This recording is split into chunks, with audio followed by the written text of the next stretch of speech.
You're live on Facebook. You're live on YouTube. What's up, everybody? If anybody's watching. And you're live on Facebook. And I'm gonna go get our guests.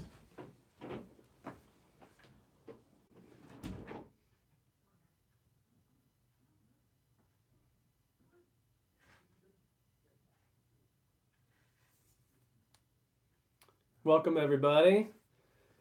We will get started in just a couple of minutes here. Jay and Justin will be in here to join us.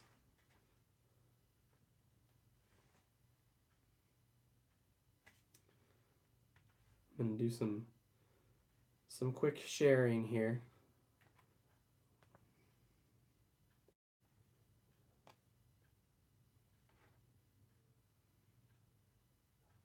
What's up, YouTube? We're going to get started in just a second here. I'm not doing this by myself tonight. We do have the others here as well.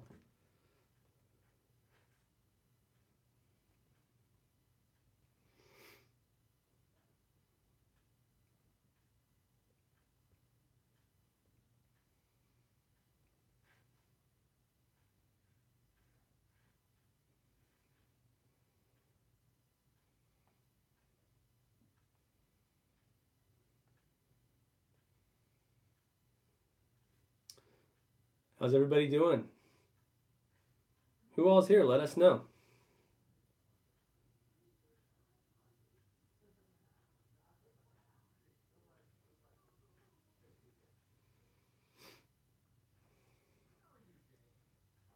Hey.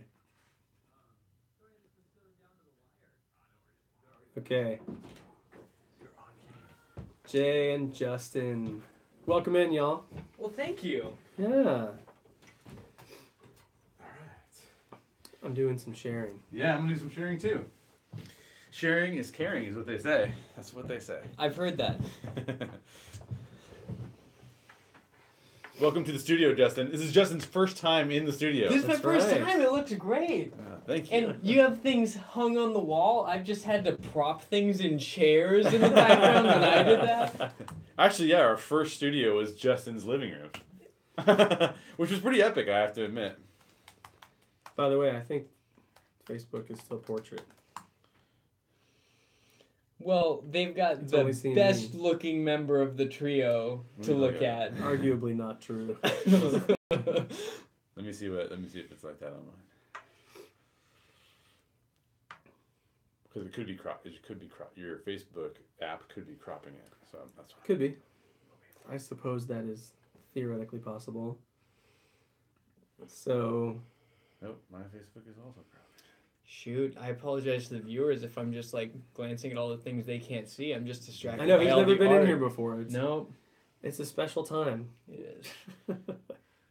So many things that represent so many different parts of my heart and childhood and Hey, professional Brad Kennedy career is watching us. Brad Kennedy. What is up, Brad Kennedy? Good to, well, I can't see you. Good to have you see me. We're going to get started with all the real good stuff in just a second here. Just a little bit more sharing. We have a lot of fun stuff to talk about tonight, you guys.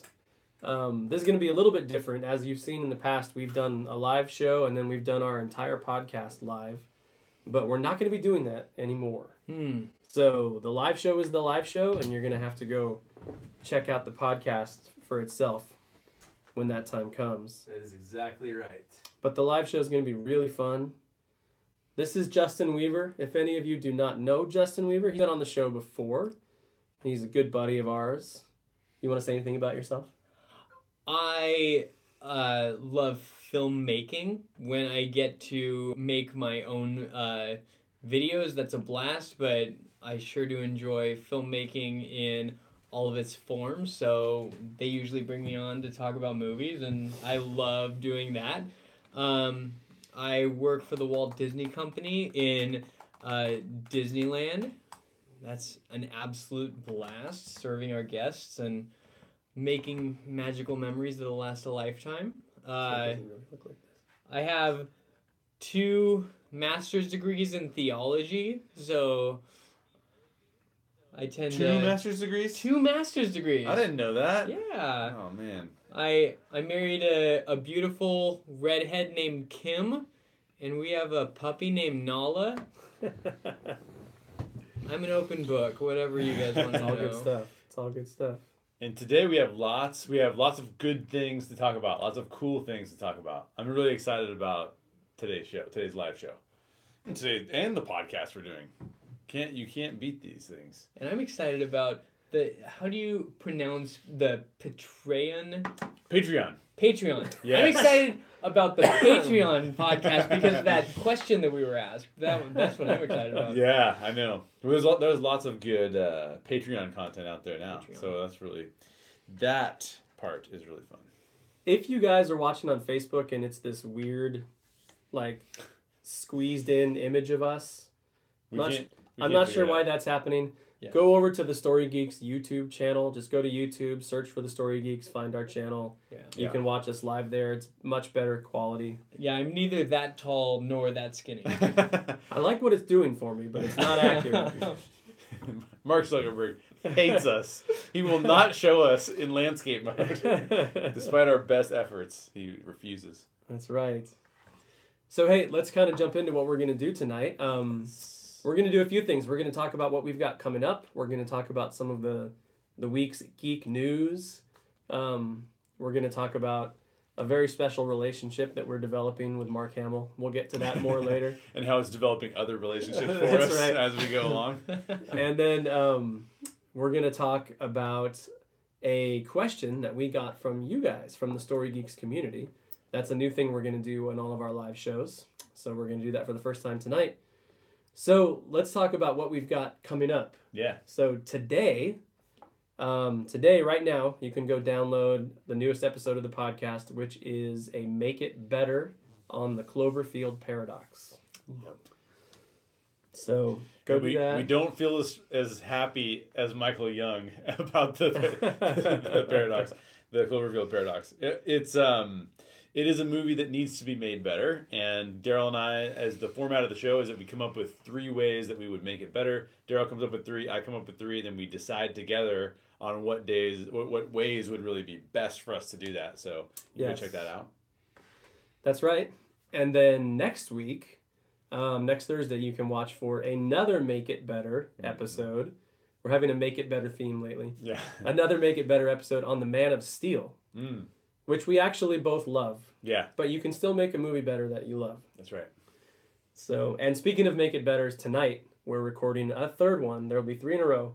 We're recording one on Logan. We're on a roll. We are. It's Make It Better month. Yeah. And so that one will come out in 2 weeks. Okay. So you can catch that then. So. One of the things I should also say, just really quick, is our Black Panther episode. Which was released last week, where we were preparing for Black Panther the movie. We talked about Black Panther from Captain America Civil War, his first appearance in the MCU. That podcast has skyrocketed to the most downloaded podcast of all time in 1 week. Very quickly. Yeah, which has never happened before. That's literally never happened. So thank you to everybody who's sharing that podcast. Thanks for everybody who's listening. I hope you guys really enjoyed it. Thanks to Hannibal Taboo and Michael Young for joining us on that podcast. Really, really fun. So check it out. Yes. So let's talk a little bit about news. Geek news of the week. Yeah. I think obviously the biggest geek news of the week is that Black Panther is out. It is out. It is destroying box office records. Pretty sure it was the biggest superhero opening ever. I believe so, yeah. It surpassed Avengers. Right behind Avengers. It surpassed Avengers Age of Ultron. At least with the opening weekend. It may have if you include beat Monday. it with the day count right now. Sure. But it was the highest Fandango pre-order. That's right. I think any film ever. So Cool. So what did we think? Justin, start us off. How did you like Black Panther? No spoilers. My Spoiler free. goodness. I enjoyed that movie so much. And Black Panther himself, King T'Challa, and his Dora Milaje are visiting Disney California Adventure right now. So there's all kinds of Black Panther happening all over in my life right now. Great movie. My goodness. Yeah, it is. My goodness, wonderful movie. I enjoyed it a lot. What about you? Yeah, I mean, I think it's one of the top tier MCU films. I think that I think the performances in that film are amazing, and I will be pretty disappointed if no one is nominated for an Oscar. I think that Excuse me. not only is Chadwick Boseman the best T'Challa, I mean, he's just a friend of mine said he's so regal and his performance matters so much to that role. But I also think that, personally speaking, we got one of the best villains in the MCU, period. I know a couple people I think we're going to do a villains hash it out. I agree with one of the best. I'm not sure I would say the best. We're going to have to hash it out. It'll be a future episode.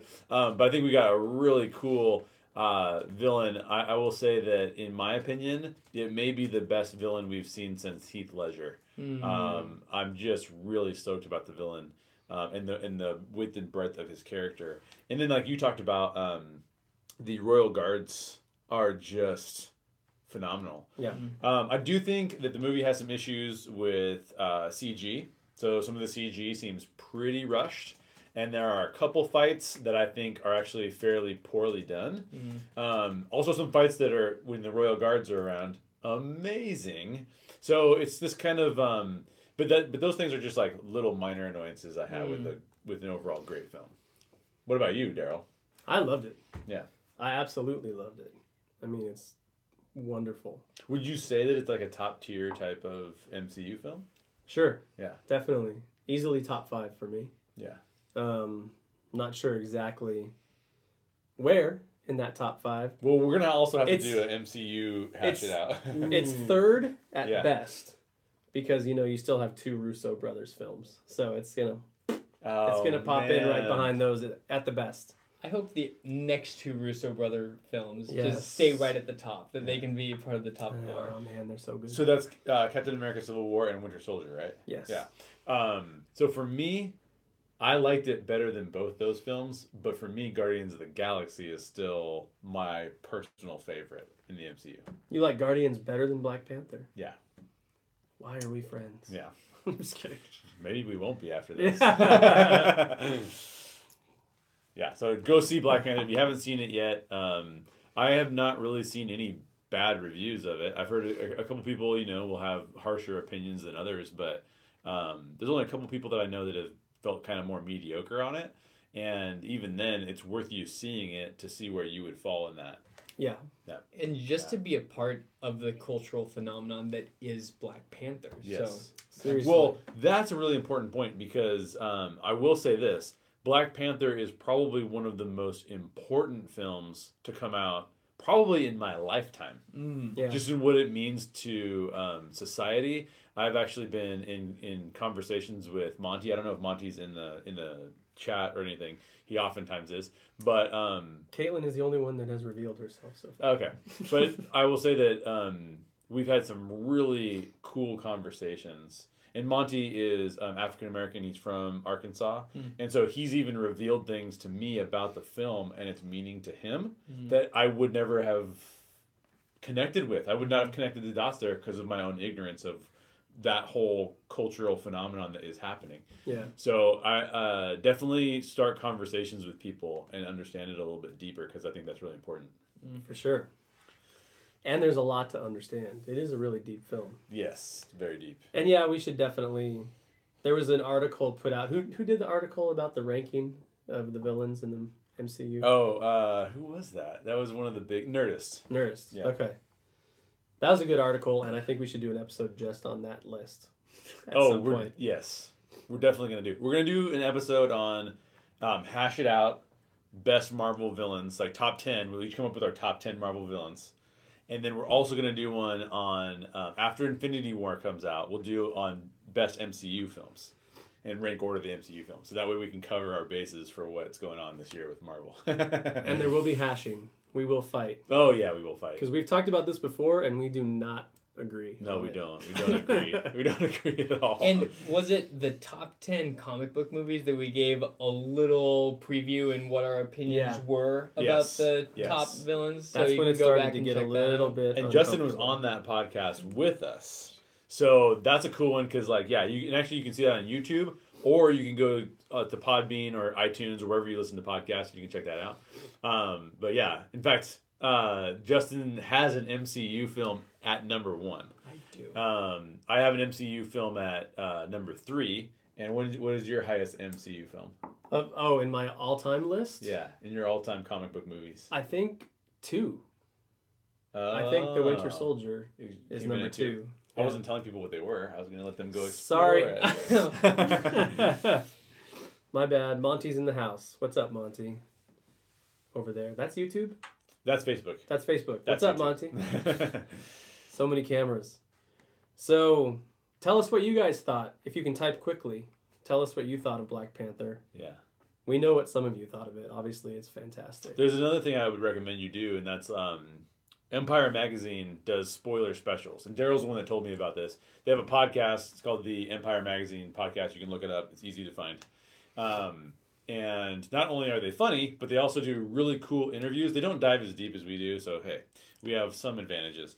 But they do amazing interviews, and so they have an interview with Ryan Coogler, and I could probably listen to Ryan Coogler talk about his film for probably the entire day. Like, it's really, really cool. Highly recommend that you go check that out. And it reveals more about this film that is becoming so important to everyone. And to know and to understand what it means, especially to like the creators of that film, is a pretty special thing to be able to be a part of. So I'd highly recommend that you go check that out.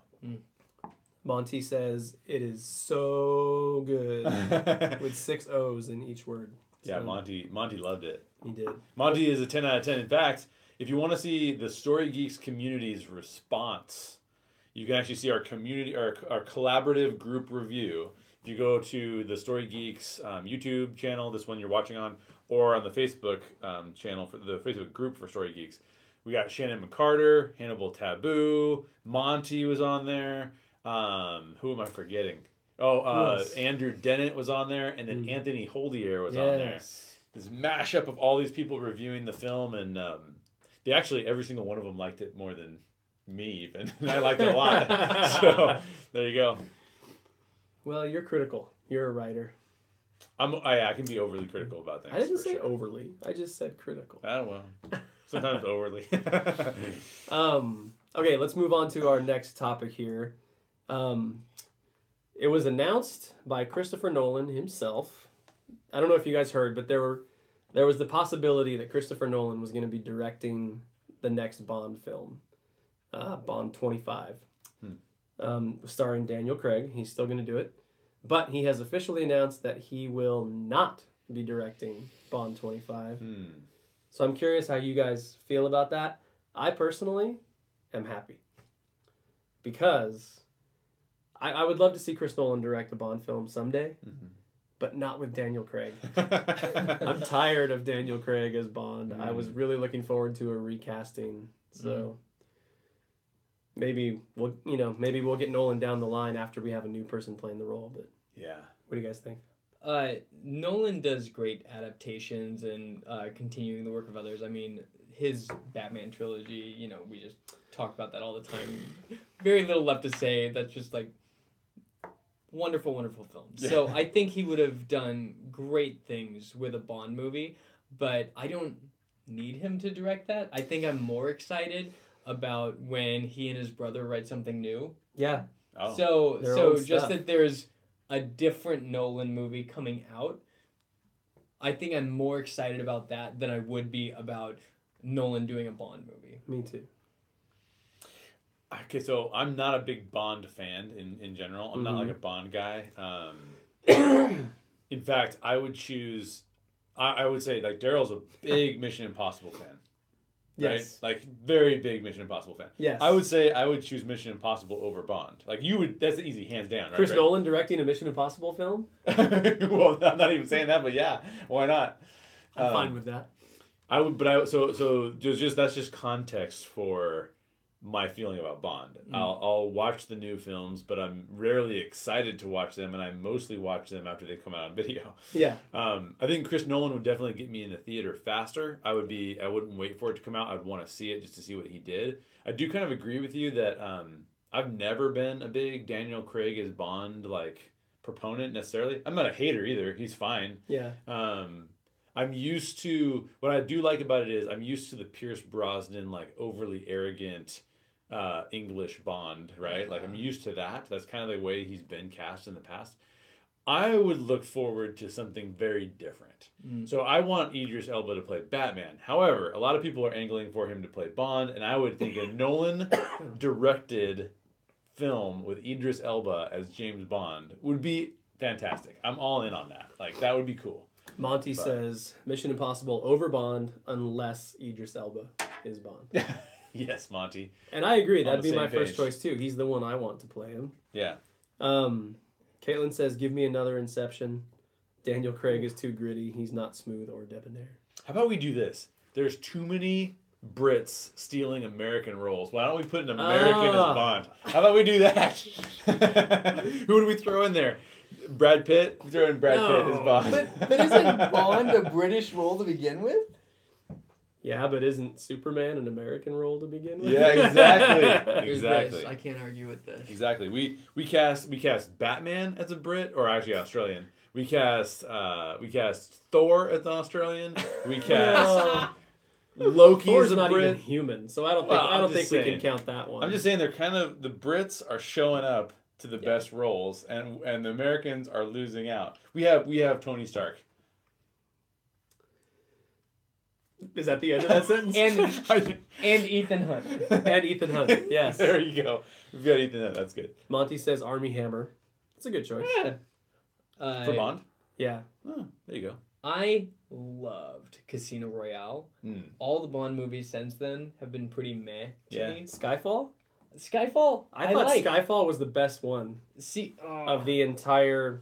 Is Skyfall the one franchise. that ends with him in the mansion? Yes. Yeah. In his childhood house. Yeah. Sounds good. And then just going back to Mission Impossible, I didn't know that. I love Mission Impossible. And what they've done with the last several of them, J.J. Abrams, Brad Bird, they've had some incredible storytellers. Yes. If you told me that Bond would be wiped from the national record and never seen again, I'd be like, all right. Yeah. He had a good run of 30 films or however many I that know. was. My day's I still know. going just fine. Yeah, exactly. I'm still good to go. Yeah.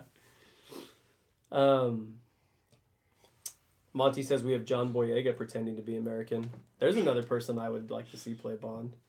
I think he'd do a good job. He would definitely do a good job. I mean, John Boyega is awesome. How about Oscar Isaac? That's what I was going to say. I was just thinking through Star Wars right now. So I'm down to see, and this would revolutionize it for me. Christopher Nolan directing Oscar Isaac as Bond? Yes. I'm down for that. Let's do that. Somebody write to Nolan and tell him to reconsider. Yep. I'll write to him. Okay. No, I won't. Okay. That's enough Bond. Okay. Let's talk a little bit about... So, in our world, it's been a big week because of our buddy Mark Hamill. Yep. So... Our tell dear us the story. personal friend, Mark Hamill. Tell us the story and be Yeah, sure so- and give some love to Caitlin. Yeah, well, not only Caitlin. So, Monty says Mark Hamill as Bond. dude, yes. Mark Hamill as Bond. I'll take that too. Because here's what happened. We had a podcast about The Last Jedi. And actually, a bunch of people are missing out on that podcast because it actually comes in 2 parts. But part 2 is only accessible through Patreon. Okay. And so a lot of people actually haven't heard part 2 of that podcast. But part 1 of that podcast, we just went through all of the major elements of The Last Jedi with Network 1901. So if you guys know Network 1901, we're always talking about Network 1901. In this case, Dale Wentland and Shannon McCarter were on that podcast with us. Dale says in that podcast about Luke, note to self, don't stand over nephew with lightsaber. Because this is obviously something that changed Kylo Ren's character. You know, it made him instantly move into Kylo. Like if he wasn't already Kylo, he's definitely Kylo now, right? So Dale says that Caitlin Gibson, who does our marketing for us, picked up on that, loved that line. We were laughing like crazy about that line. She creates a meme with a picture of Mark Hamill, puts that Dale's quote on top of it, and then tweets it out into the Twitterverse, tagging Mark Hamill in it.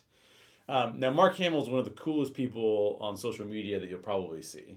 And he responds to fans a lot. So he basically quotes our tweet with the meme in it and then says, in order to get into that scene, I'm paraphrasing, in order to get into that scene, I had to think of the question, would you kill baby Hitler if you had the chance? And so this tweet just goes pretty much like every tweet Mark Hamill has, it goes viral. I mean, I shouldn't say viral because viral means it's increasing. He's doing the normal thing. A lot of people saw For us, it's viral. Yes. For Mark, it's norm. Yeah, we had like over 100,000 impressions, all kinds. We got a lot of downloads. So if you're listening to us because you came from that tweet, we appreciate you coming out and seeing us. Anyway, so we were like, okay, that's cool. Like Mark Hamill did that. Like he responds to a lot of tweets. Like it's kind of Mark Hamill doing Mark Hamill. And then Mark Hamill takes his response and our tweet and posts it on his Instagram account, which he doesn't normally do. He doesn't take tweets and like repost them on his Instagram account. So Mark Hamill posts our tweet on the Instagram account. It's a long story because there's a lot to go into this. So we're super stoked about that. Then after that, we think, okay, this is done. Like it's over. Like it's fine. Well, today, IGN, and I'm actually contacting the writer of the article now, see if we can get him on the podcast, but a writer for IGN wrote up an entire defense of Luke Skywalker's character as portrayed in that film and said this is what kind of inspired it, and then lists Mark Hamill's tweet quoting us and the meme in the IGN article. So we're very stoked about that because we had a piece of content that came from a deep question that we asked on the podcast. And that's what we do here. We do deep questions. And there you go. It's being responded to already, which is really fun. And can't thank Dale enough for coming on the podcast and saying controversial things. can't thank Caitlin enough for all of her efforts with the marketing that we do. And highly recommend that you go listen to the Last Jedi podcast because we do hash it out over all these different things. We all have different perspectives on what's happening in that film. And then make sure you sign up for Patreon because a bunch of people are listening. They're missing the second half of that podcast, and that's the better half of that podcast. The Patreon half is the better half. And we've only, there's only a couple people out there doing that, but highly recommend that you do it. Yep, please do it. Yeah, check it out. Cool. Well, as we're still talking about Star Wars. We're going to answer a question from you guys, from the Story Geeks community. And actually, speaking of Caitlin, this question comes from Caitlin. So, Caitlin, thank you. I'm going to paraphrase the question because I don't remember it exactly. But her question is around the humanity of Stormtroopers. So, as we see in The Force Awakens, the Stormtroopers they're no longer clones. They are people. That's right. And so, the question is around the humanity of the Stormtroopers. We get to see John Boyega. We get to see Finn as a Stormtrooper. And so, I don't know. What do you guys think? It seems like there's more stories to be told amongst maybe other Stormtroopers. How do you feel about that? Would you be interested in seeing that? Let's talk about it. Yeah. Absolutely, I am. In the special edition release of The Force Awakens Blu-ray, there's the J.J. Abrams commentary. Yeah. And he kicks it off by just explaining that he, when he was younger, along with a lot of other people, had the misconception that Stormtroopers, the Imperial Stormtroopers at the time, were robots. Just because you never see really any humanity. Yeah. They get shot, they fall over. They bump their heads on the ceiling. Exactly, on the doors that are not quite open all the way. And so he put the blood on Finn's helmet to show the humanity right off the bat, that there's actually someone under this costume. And so you know which one you're supposed to be looking at. And so he's marked both emotionally and physically, so we know which one Finn is. But since they're humans, they're habituated into the Stormtrooper lifestyle, into the First Order, into the Empire. So I think that there would be a lot of undoing that needs to happen of the thought process, the propaganda that they've been fed their entire life, but I think there's absolutely room for them to grow. I believe it's Wedge Antilles that in the Star Wars Rebels TV show, he comes out of the Imperial Stormtrooper pilot corps. And so he's kind of saved from that. Yep. So there's totally more stories. And there's just even backstories like that we didn't know yet. Yeah. That'll work together. Yeah, part of Caitlin's question was about if there are humans in those outfits, which there are. And not just clones, but like clones too, which are humans. But what does that mean in terms of them being redeemable? Because Finn, it comes off as a very redeemable character. And I think that question's really important, and it's becoming even more important in today's day and age because we live in like this, like hyper aware culture. We live in this culture where everybody is aware of everything that is going on, and we get emotional about these things. Rightfully so. There's terrible things in the world that we have to deal with all the time. And so there's this question of like, what does it mean to be redeemable? Is everyone redeemable, or are only certain people redeemable? And I think Caitlin's question is really insightful in the way that it's worded, because it's not just about are all stormtroopers bad, because stormtroopers are definitely doing bad things. But beyond that, are they redeemable? And I think we see like this character in Finn who we definitely sympathize with, but think of how many stormtroopers are going about their day not because they care about what the Empire's like purpose is or the First Order's purpose is, but because that's their job, right? Like, and I think one of the things that I hold in tension whenever I talk about redemption, and this is coming primarily from a Christ follower's perspective, is that two things are important with redemption. The first thing is everyone is redeemable in terms of their spirituality. So, of course, I believe that Jesus Christ is going to redeem anybody and everyone, right? What I don't believe is that means that everyone deserves second chances in life. So what I mean by that is, and I'm going to actually do a video about Killmonger at one point in time, because I think he's such a fascinating character, and whether or not he's a villain or is he an anti-hero or what is he exactly, right? But I think when we look at this, we have to turn your camera back around so that you're in selfie mode and realize how many villainous things you do every day. Yeah. And even if you don't have a moral, even if you say like I'm a moral relativist, you can't even live up to your own moral standard. Like any moral standard that you develop, I'm pretty sure you will fail at it at one point or another. My question is then, does that make you irredeemable? No, of course not. We all want second chances. I think what my spiritual belief says is you're all redeemable, but that doesn't mean there aren't consequences for what you do. So to say, for example, that a stormtrooper is redeemable, I go, yeah, spiritually redeemable. But there are some things that we would say, those are still war crimes, dude. Like, you're still going to get locked up. You're still going to maybe even face the death penalty. But I hope that you're spiritually redeemed, because I think that is still an opportunity for you. Sorry. You know, I like hearing myself talk. Yeah. It's not awkward at all. Oh, I've done that before, too.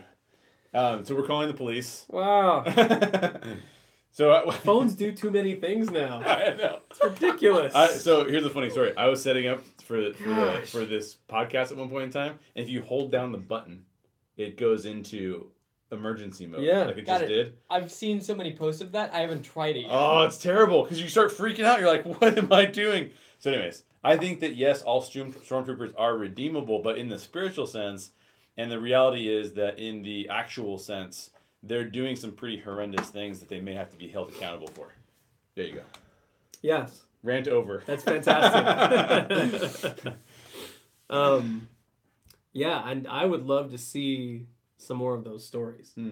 Because obviously there's the possibility for it, because Finn turned. Yeah. And it doesn't seem like it took a whole lot for Finn to turn, you know? Right. First mission. And so, was he poorly brainwashed? Yeah. Or are there others?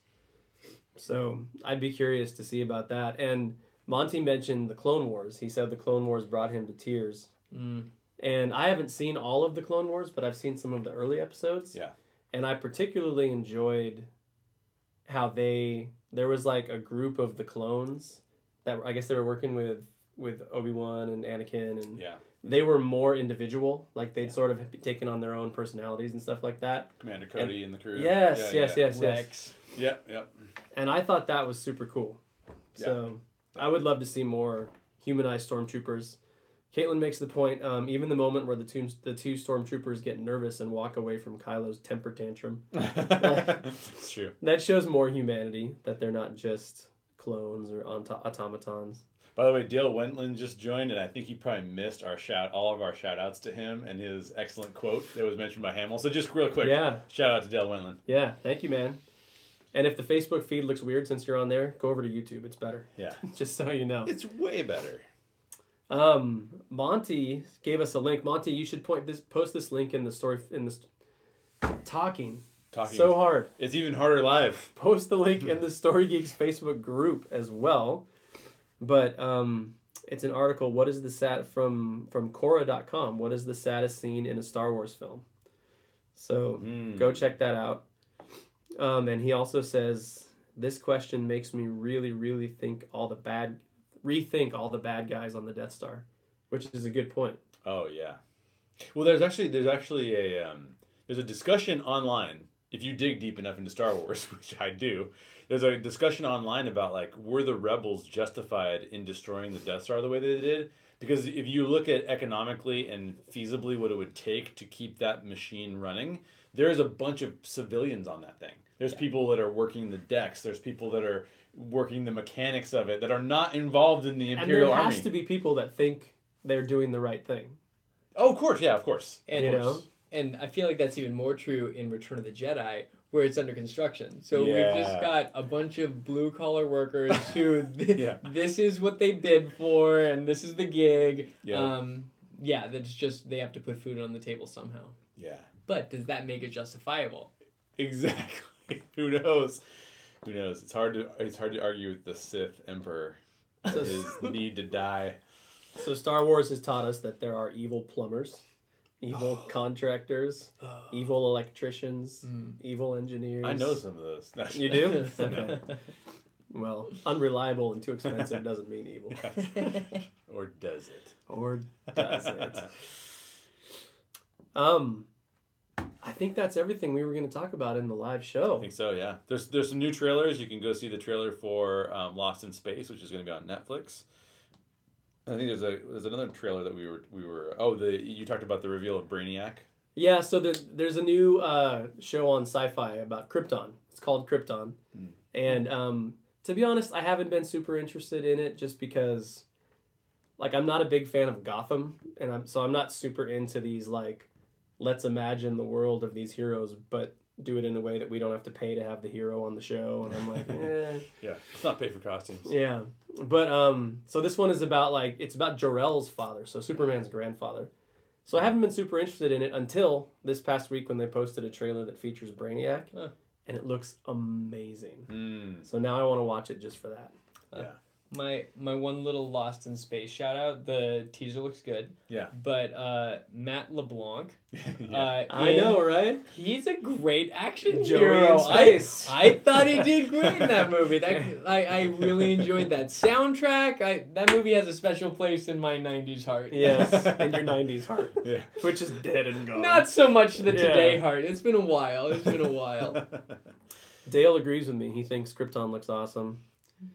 Monty says, if they're Kryptonians on Krypton, aren't they just normal people with short last names? Yes, I think that's true. Just normal people. I don't think they have any powers. Yeah. So it's going to be like a WB drama with a really cool looking villain, sort of, I guess. I don't know. We'll see. But I think it premieres in March, late March. So give it a shot if you're so inclined. Yeah. So things to go check out. Do it. Go check out the Does Logan Deserve an Oscar? It is nominated for Best Adapted Screenplay, but does it deserve that award? I have a YouTube video on that. You can look at our Cloverfield Paradox Make It Better episode on wherever you listen to podcasts, actually. And speaking of the Cloverfield Paradox, you mentioned Empire earlier. Yeah. Today, So, like, Cloverfield Paradox was the topic today. We released our Cloverfield Paradox podcast. Yep. And Empire released their spoiler special podcast on Cloverfield. Exactly. It's not as good as the Black Panther one, but for me, it did help think through the movie and the mess that it has a little bit. Yeah. And J.J. Abrams is on it, as is the director. So. Oh, J.J. Abrams is on it? Yeah. Oh, I'm going to check that out. Also, just a couple shout outs. If you want more Black Panther coverage, you can listen to our podcast on Black Panther, of course. But also, Dale Wentland, he's in the chat right now. He actually has been doing a video series on some of the history behind Black Panther, how it got started, history of some of the villains involved. Really good background. If you're like me and you actually didn't read any Black Panther comics, just like I didn't read any Guardians of the Galaxy comics, but now I'm seeing these movies, it's really fun to get kind of a wider perspective of what's going on there. And Network 1901 is a place you can go get that stuff. So check that out too. Cool. Real quick before we sign off, Caitlin threw out a quick question. I don't know if we talked about the article on IGN that we got mentioned in. Yes, we did. But Caitlin's asking, did you agree that Luke's character was perfect in The Last Jedi? What do you think, Justin?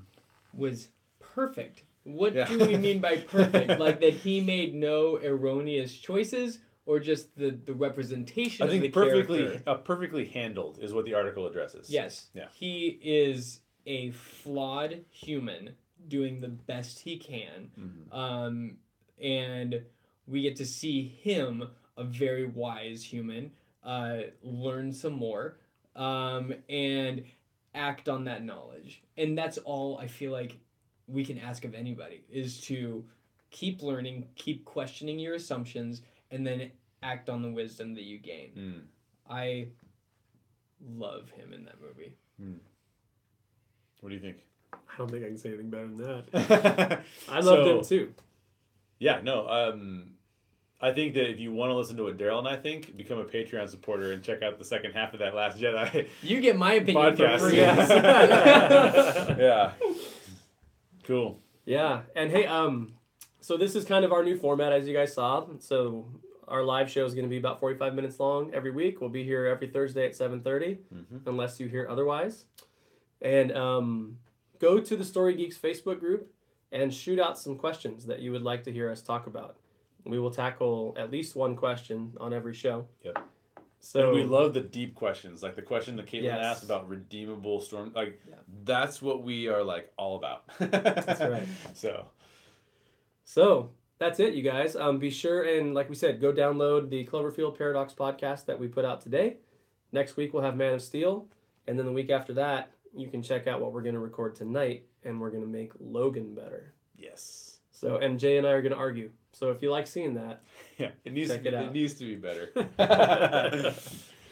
So, do you want to awkwardly get up and go turn off the cameras? I will, now? yeah. But as I close out, we always say this on the end of every podcast. We'll say it on the end of every episode we do. Question everything in your favorite geek stories and always seek the truth. Now I'm going to awkwardly get up and go around after that cool exit. I'm going to awkwardly sit here. Justin Weaver, everybody. Say goodbye. Bye.